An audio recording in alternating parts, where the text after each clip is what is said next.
জামাত তাদের অবদান আছে, হেফাজতের অবদান আছে। এখন তো এনসিপির নাম হয়েছে, বাট এখনো নিবন্ধিত না। বাট এনসিপি হিসাবে ধরি যদি, তাহলে তারা তাদের অবস্থান থেকে সবাই মিলে আমরা যেন কটাক্ষ করে আক্রমণাত্মক কোনো কাজ না করি, তাহলে ফ্যাসিবাদ তারা কিন্তু পুনরুজ্জীবিত হবে, তারা কিন্তু সুযোগ পাবে। যা খুশি তাই করছে, লুটপাটের রাজত্ব করছে, হাজার হাজার কোটি টাকা, লক্ষ লক্ষ কোটি ডলার পাচার করছে।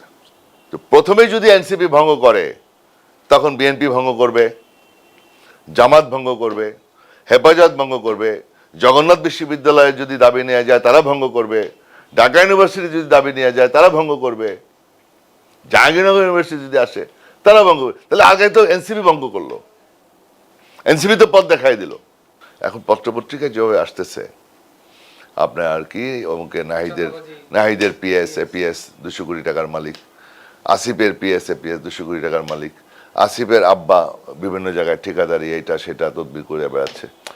অনার্স মাস্টার্স পাস করে আমি আরেকটা মাস্টার্সে ভর্তি হয়ে তারপরে আমি ডাকসুতে যাচ্ছি, তারপরে এমপি হয়েছি তোমার যখন 32 বছর বয়স।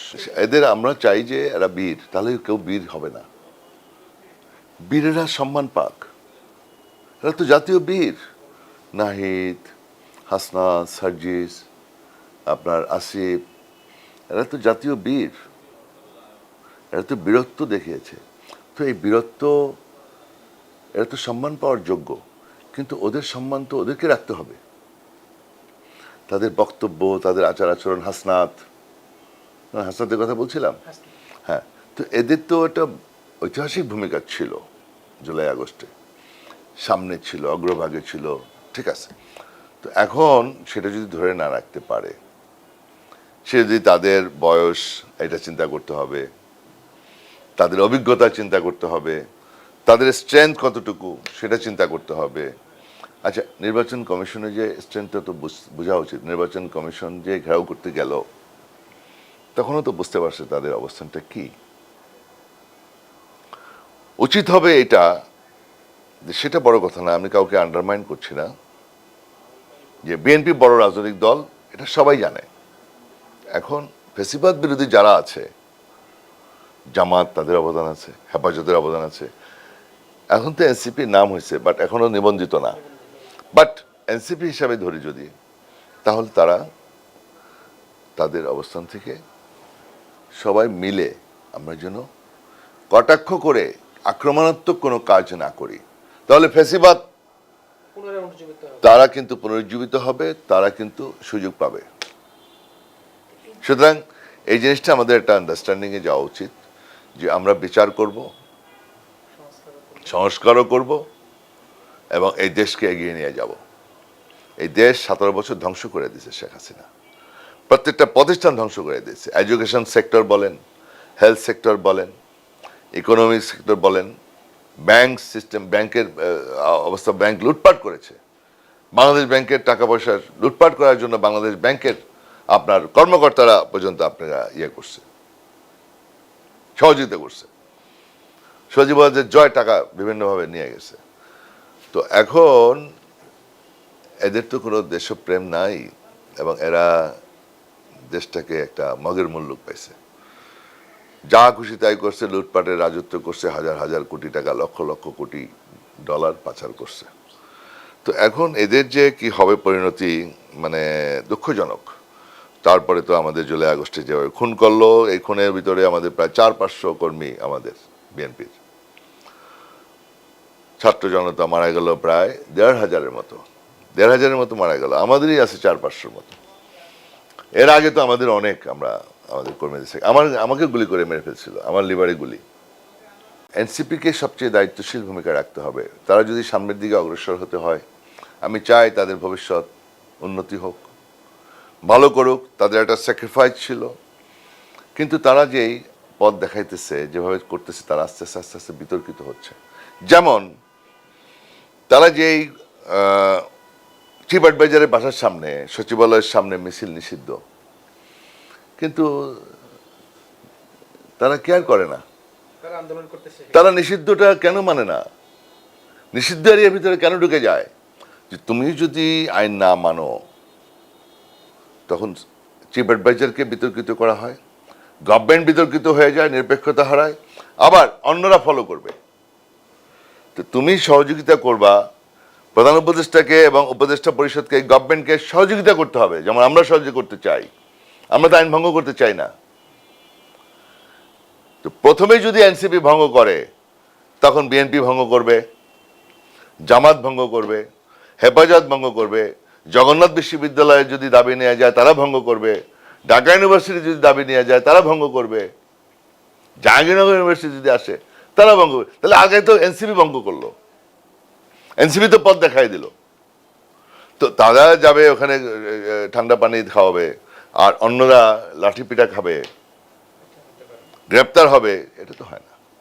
তো ফলে এই জিনিসগুলি এনসিপিকে খুব দায়িত্বশীল জায়গায় থাকতে হবে, তাদের অবস্থানটা তাদেরকে বুঝতে হবে, তাদের অবস্থানটাকে তাকে বুঝতে হবে। আজকে যা জুলাই আগস্টে যে তাদের পজিশনটা ছিল, বা তার পরবর্তীতে 2-3 মাস যে অবস্থানে ছিল, এখন পত্রপত্রিকায় যেভাবে আসতেছে আপনার আর কি, অমুকে নাহিদের পিএস এপিএস 200 কোটি টাকার মালিক, আসিফের পিএস এপিএস 200 কোটি টাকার মালিক, আসিফের আব্বা বিভিন্ন জায়গায় ঠিকাদারি এইটা সেটা তদবির করে বেড়াচ্ছে। তো এইভাবে যদি তারা যদি এই বয়সে এই মুহূর্তে যদি তারা বিতর্কিত হয়ে যায়, এখন পত্রপত্রিকা আসছে, এগুলি তো খুব খারাপ জিনিস। তো এই যে জিনিসটা, আমরা তো এখানে ছিলাম এক সময়, আমরা তো এরশাদের পতনে নেতৃত্ব দিয়েছিলাম।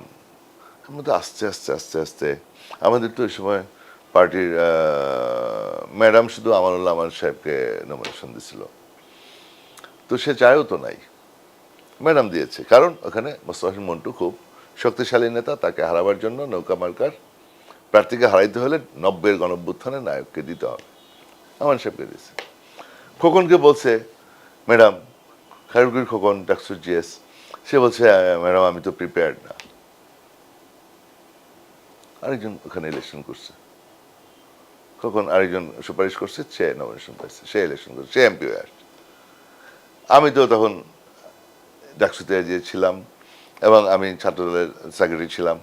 তো আমাকে ওই সময় ম্যাডাম আমাকে ছাড়ে নাই, আর আমি চাইও নাই নমিনেশন। আমরা তো তখন জয়েন্ট কনভেনার, আমানুল্লাহ আমান কনভেনার, খোকন জয়েন্ট কনভেনার। তা আমরা তো ওই কনভেনিং কমিটি, মিলন জয়েন্ট কনভেনার, আমরা তো 3জন জয়েন্ট কনভেনার, তা আমানুল্লাহ আমান কনভেনার। কনভেনিং কমিটি তো আমরা এরশাদের পতন ঘটাইছি, আর ডাকসুর বিপিজিএস ডাকসুর নেতৃত্বে সকল ছাত্র সংগঠন মিলে ঐক্যবদ্ধ হয়ে সকল পার্টিকে নিয়ে আমরা ডাকসুর নেতৃত্বে একটি সফল ছাত্র গণঅভ্যুত্থান উপহার দিছি। তা আমরা তো কারাকারি করি নাই, মন্ত্রী দিতে হবে, এমপি দিতে হবে, এই জিনিসগুলি হয় কি মানুষের কাছে। তখন তো তাদের চেয়ে আমার বয়স কিন্তু বেশি ছিল। আমি কিন্তু মাস্টার্স পাস করে আরেকটা মাস্টার্সে ভর্তি হয়ে 86-এ মাস্টার্স পাস করলাম, তারপরে আরেকটা মাস্টার্সে ভর্তি হয়ে 90 সালে আমি ইলেকশন করলাম ডাকসু। তখন আমার বয়স 28। তো 28 বছর বয়সে তখন তো এরা তো আমার মনে হয় 22-24 হবে। অনার্সও অনেকে পাস করে নাই।